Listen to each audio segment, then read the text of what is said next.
game coming off a very wild week in the NFL where like literally every 4-8 team won.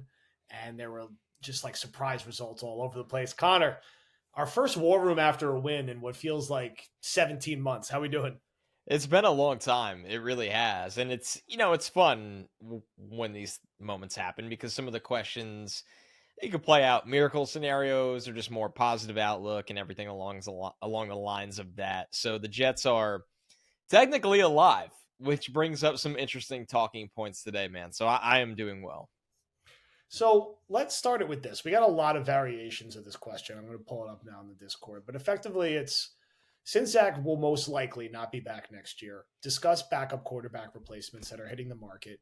Maybe each give an early preliminary prediction for the quarterback depth chart. It did seem like from Salah's press conference and from some of the stories that are being leaked that it's almost been like mutually understood that like they will trade him after this season. And there's been like Right. enough leaks out about like what the prospective value is, like by Samini, where it seems like it's out there. Now, look, football is a weird sport. Is there a world where he closes the year really strong and the Jets just say like, fuck it, we're going to keep him? Sure. I do think it's still most likely that they will move on.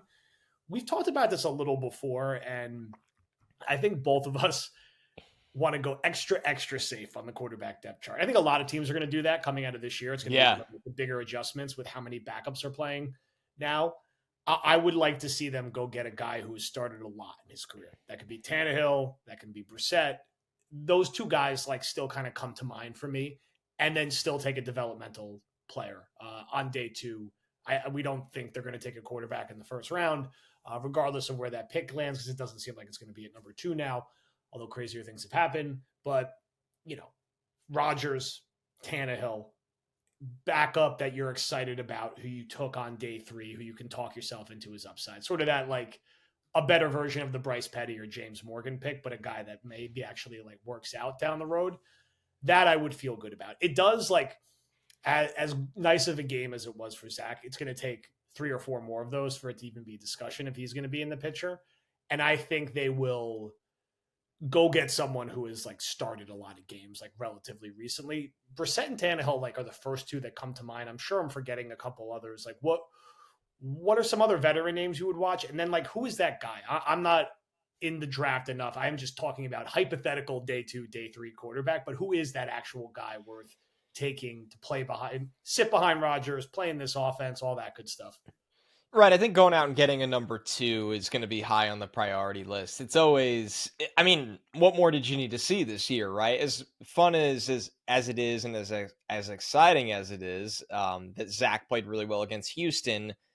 We do need to keep in mind that the Jets, in theory, with this roster, should be in the playoff standings right now, and they are not. And Zach Wilson was a big part of that problem of why they aren't, along with other things. But he was part of that problem, is that they didn't have a true competent backup for the layup games. New England, the Raiders, like you got to win those games. So I think when it comes down to it, you brought up Brissett. Tannehill makes a lot of sense, especially if a lot of the Tennessee staff holdovers here are around. And it also, the thing I'll say is, because some people might be thinking, well, can you sign 2?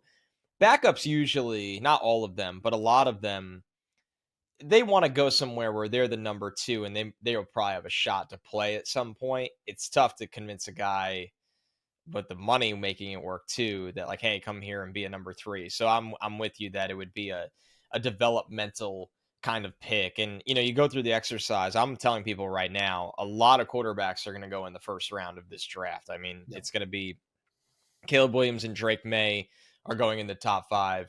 I think Jaden Daniels, who just won the Heisman, is going in the top 15. Michael Penix, I think, can make it in the first round. I really do. Not only the talent, but his medicals go okay. And then you're talking about him as a first round quarterback. You have a fringe guy like JJ McCarthy. I look at a more day 3, because let's not forget the Jets don't have a second round pick. So you're probably going to need to use that third round pick on a player you think can contribute this year. So look on day 3, Michael Pratt from Tulane is somebody that I really like. I liked him a lot over the summer. He got hurt this year and he didn't look the same when he came back. So he'll be a Senior Bowl guy as well. He would be somebody that I would take on day 3 and see if you can get A Jake Browning level player. Look at what Jake Browning is doing for the Bengals right now. People almost laughed when they looked at the Bengals quarterback depth chart, and then Browning's played, and you look at the last 2 games he started, and you're like, oh, he's fine. He's Yeah. another guy sat in that quarterback room for a couple of years. Like everybody kind of forgot he was around, and it goes to show you when you have some time, you could develop into a capable backup in this league. So I think the Jets obviously need to try to get in that mold. I'm with you, Joe. And, we know they're going to sign a number 2. It's just what level do you sign a number 2? With Aaron being 40 next year, you do wonder, is it a position that you actually sink some coin into for somebody that can really, really play? And you have to convince that person to come here. And I will think, the Gardner Minshew's of the world and the Jacoby Brissett's of the world, guys that probably really, really want to play because they want to have a shot to be a starter in this league again. They actually would probably find this place enticing because it stinks to say it and you don't want to assume it, but there's a likelihood that Aaron Rodgers isn't playing a full season next Yeah. year. And it also is a situation where if you came in and performed really well and you hung around here, like, who knows? You might even get a chance to play when Aaron Rodgers is no longer a Jet. That's Yeah. a much longer shot. But yeah, I always look at backup quarterback destinations as, you almost have to sell the guy on it because the money's all pretty similar. The base salaries hang between 4 to 8 million. I would even say 2 to 8 million. There are a lot of incentives based.